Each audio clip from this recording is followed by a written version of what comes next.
Ang pulong sa Dios buhi ug nagalihok nga gamhanan, labi pang mahait kaysa espada nga duhay sulab, ug modulot ngadto sa kitagbuan sa kalag ug espiritu, sa mga lutahan ug sa mga kauyukan, ug motugkad sa mga hunahuna ug katuyuan sa kasing-kasing.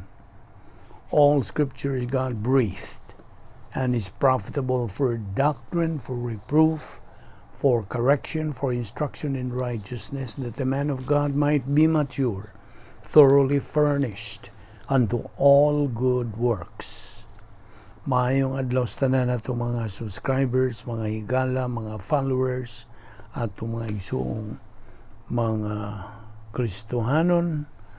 Welcome no sa aming atong adlaw-adlaw pagtuon sa puno sa Dios pinagi sa YouTube sa Balbido Evangelistic Ministry. Niya pagkita magadupot sa atong tunanan nga Positional Truth that Believers Repose. Okay, kagahapon atong asusihon din kita muhunong apan sa libi kita magasugod ni nga dawa gikinahanglan ng atong paggamit sa prinsipyo sa 1 Juan 1:9 gitawag sa in English og rebound technique, pagsugid sa atong mga sala ngadto sa tubangan sa Dios nga amahan aron malimpyuhan kita gikan sa mga personal nga mga sala ug maandam na sab kita sa pagtuon sa puno sa Dios. Nawalan kanimo dili pa magtutuo ang imong giatubang nga isyu, dili ang pagsugid sa imong mga sala kundi ang paggamit niya ng imong kabubuton sa pagtuo kang Ginoong Hesukristo ingon nga imong manluluwas. Busa sa hilo magampo ta ang gipangandam.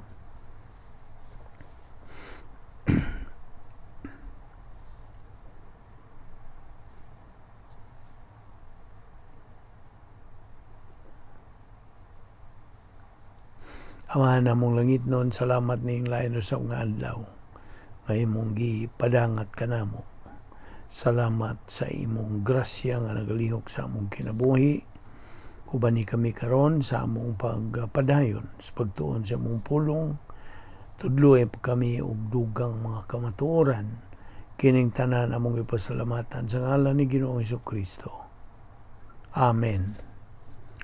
Well, dini kita mohonong kagahapon mahitungod sa duha ka klaseng gugma, motivational virtue o functional virtue. Bahin man kini sa virtue love. Okay? Kanagisgot mo virtue love, kining maong matang sa gugma, dili kini masinati sa ka magtutuo kung wa siya magapuyo sulod sa operational divine sphere, the protocol plan of God, o God's power system. Kung tuwa siya sa gawas niini, that means tuwa siya sa mga dapit nga gigamhan ni Satanas. Ang cosmic dynaspheres 1, which is arrogance complex, o cosmic dynasphere 2, which is hatred complex. So magbalin-balin gani siya. Outside man siya sa protocol nga plano sa Dios, dili gyud siya makasinati dining duha ka matang sa gugma atong isgutan. Okay. Now tuta karon sa pipila ka mga punto nga atong gisgutan. Hinumdum ka sa Colosas 3:14, nagkanayon kini beyond all these things put on love, which is the perfect bond of unity. Now, diyan sa versikulo 15, nagkanayon, let the peace of Christ rule in your hearts, to which indeed you were called in one body, and be thankful. Inundumi, love for God precedes mo una kaysa atong gugma sa atong isigataw. Kining maong matang sa gugma is what the Bible calls virtue love. Okay? O kining virtue love is a state of mind. Kahimtang kini sa panghuna-huna. Okay? It is a mental attitude love. And kini maugmad lamang pinagi sa atong makanunayon, malahotayon, makugihon nga pagtuon sa pulong sa Dios. Without Bible doctrine nga na diya sa kalag sa magtotoo, it's hard for him to develop this kind of love. Most of human love is actually occasional love. Sabot. If the person or the object of love is lovable, we love him. If not lovable, we don't love him or her. You see?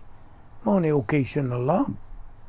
1 John 4:7, Behold, or beloved, let us love one another, for love is from God, and everyone who loves is born of God, knows God. Hebrews 11:6, ayaw na ni kalimti, without faith it is impossible to please God. Roma 10:17, faith cometh by hearing, and hearing by the word of God. Now, nakainomdom ka sa popular kaayong bersikulo nga we love God because He first loved us. Kano sa siya mo una na hugugma? Tubag at salvation. Itong higayon nga itong ituuhan si Kristo nga itong manluluwas. Diha magasugod ang iyang gugma. Now, here's a point of doctrine I would like to stress. A believer without Bible doctrine cannot attain virtue love. Di gyud. Og kung why virtue love, it is impossible sa pagtuman sa unique spiritual life. It's impossible. Kaya virtue love is above all kinds of love. Nga naman. Tungod kay kini nagagikan man sa personal love for God. Colossians 3:15, let the peace of Christ rule in your hearts, to which indeed you are called in one body, and be thankful. 1 Corinthians 13:13, but now faith, hope, love, abide these three. But the greatest of these is love. Now kanang love dihang isugutan, that's virtue love. Again, we cannot love God by human love, dili. It's only through virtue love. Now, this is very important point of doctrine kay daghan sa itong mga igsuong mga Kristohanon, subo yun palandungon. Huwag sila lamang mahitungod niini na di ay such thing as virtue love. You see? Now, manang wa sila sinati niining maumatang sugugma. Ang ilaragyan, ang gigamit ng human love. You see, occasional love. It is only through virtue love that a believer can function, can execute his unique spiritual life. 1 John 4:7, Beloved, let us love one another, for love is from God. And everyone who loves is born of God and knows God. Kanang love diha nga gipangisgutan, that's virtue love. Now ato ning gibalik aron sa ingon niya na di nagyud makalimtan. Okay? Mo duot na gini sa atong kalag. So, virtue love is not a kind of human love, dili. Now, mangutan na rin ko nimo, ning pangutana malipayon ka ba ingon nga Kristohanon? Tubaga ko niya na. Og, of course, di man tawag ka dialogue din kay pinagin man kini sa YouTube. Ang pangutana nimo, malipayon ka ba ingon nga Kristohanon? Ito ba gana ngadto sa Dios? Okay? Unya follow-up question yan, what motivates you as a believer in Jesus Christ? So may nagadasig ka nimo. Kay abigod nimo, unsay nagdasig sa kang magtotoo is what He wants to prioritize in life. Di ba? Mao gini magadasig sa magtotoo kung unsa ang iyang pasiuna sa iyang kinabuhi. Kay matag usa ka nato naman tay pasiuna. Ikaw tingali mo pasiuna imong bana. O ikaw ba na, imong pasiunay, imong asawa, o imong inyong pasiunay, ingon nga mga ginikanan, inyong mga anak. Kamo nga maoy haligi sa panimalay, kamo mga bana, ang imong hatagag pasiunay, imong trabaho. You see, all of this, nagyud tayo atong kaugalingon nga pasiunas kinabuhi. So, what a believer prioritizes in life is what controls his life. Dawat ka na ng prinsipyo, ha? Kung nun siya pasiuna ganiniya siyang kinabuhi, maupon na yung nagadumala siyang kinabuhi. Now, when a believer leads his spiritual life by emotion, pagbati, he is a sure failure sa iyang Kristohanong kinabuhi. Sigurado nga mapakyas gid siya sa iyang panginabuhing Kristohanon. 2 Peter 3:18 sa gisulti, grow in grace and in the knowledge of our Lord and Savior Jesus Christ. Mao na itong tuluman nun, ingon ng mga Kristohanon, human kita mo dawat sa kaluwasan. Ito na po ang hatagag emphasis. Kaya pati nga ligyan mas sil niya sa imong limpatakan kining maong prinsipyo. Prinsipyo kinigikan sa pulong sa Dios. Patubuon ng atong kalag diha sa grasya o kay balo kang Ginoong Hesukristo. Noon sa man nimo pagtubo diha sa grasya o kay balo kang Ginoong Hesukristo, wa kay gana, wa kay gugma, wa kay kainit, wa kay paghatag o pasiuna sa pulong sa Dios. Wala. Di gyud mo tubo. So, for all you know, ang imong kinabuhi, bisag ginagmay ra gani mga suliran nga muhapak nimo, mudayon ka og basol sa Dios. Ngano man gitugutan man ni sa Dios sa akong kinabuhi na. Kita nimo? That indicates sa imong pagka-waya lamang, pagka-ignorante nimo sa kamatuoran, sa pulong sa Dios. Di ba ng 2 Peter 3:18 na? Now, if I were asked, what motivates me in my Christian life? Ibaw kung siya kung itubag dayon, pulong sa Dios.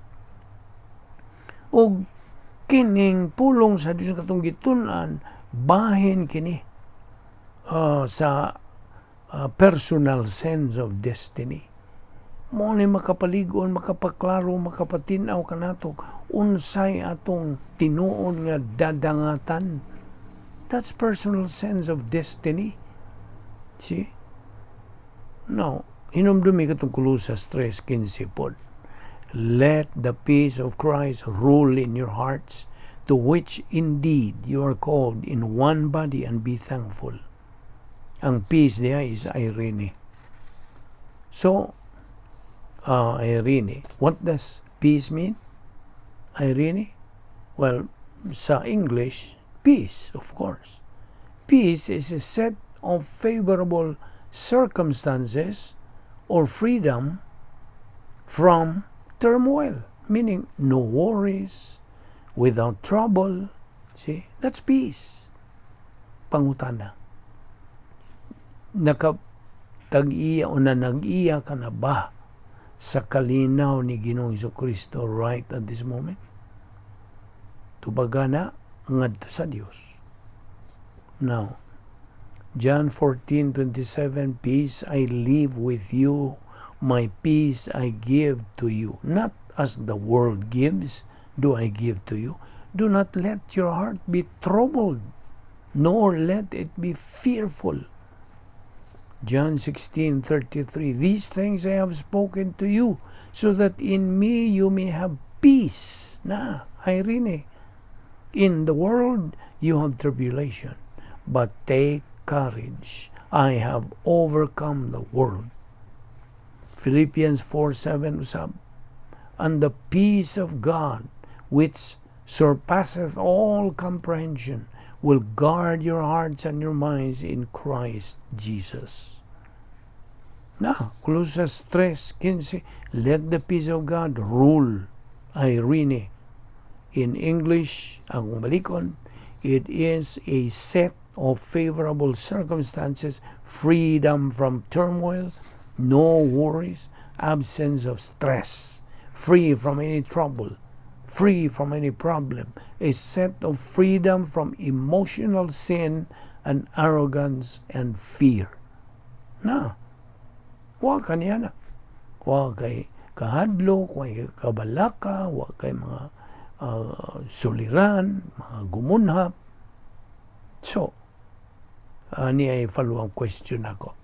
Where can we acquire peace? Abe, asa man nato maangkon kining maong matang sa kalinaw. Tubag, diha lamang sa pulong sa Dios. It is the peace that Christ gives us believers. Mora, kuha na ko ikasumpay o ikapuno niya na, kining maong matang sa kalinaw, anha lamang nato, masinati, madawat, maangkon, gikan sa pulong sa Dios. So kung kay pulong sa Dios diya sa imong kalag, na kanining maumatang sa kalinaw. Sabot? Philippians 4:7, and the peace of God, which surpasseth all comprehension, will guard your hearts and your minds in Christ Jesus. Colossians 3:15 again, let the peace of God rule in your hearts. Kanang rule sa Binisaya, paghari or paharia. Now, ang tinod, to rule means to control. To control the activity of someone based presumably upon correct judgment and decision. Nato ning ipadayon ugma. So, ayaw sipyat sa pagsunod niini, magampo ta. Balaan na mga Diyos, salamat niining grasya nga mong ipahimuslan. Bani kami sa among pagbuwag-buwag ng adlaw, ilikay kami sa mga kabilinggan, o dala kami pagbalik ugma din aron kami magapadayon nining among adlaw nga pagtuon na moment by moment step to reach our objective, which is spiritual maturity. Salamat ning among Bible study pinagi sa YouTube. Kining tanan among ipasalamatan sa ngalan ni Ginoong Hesukristo. Amen.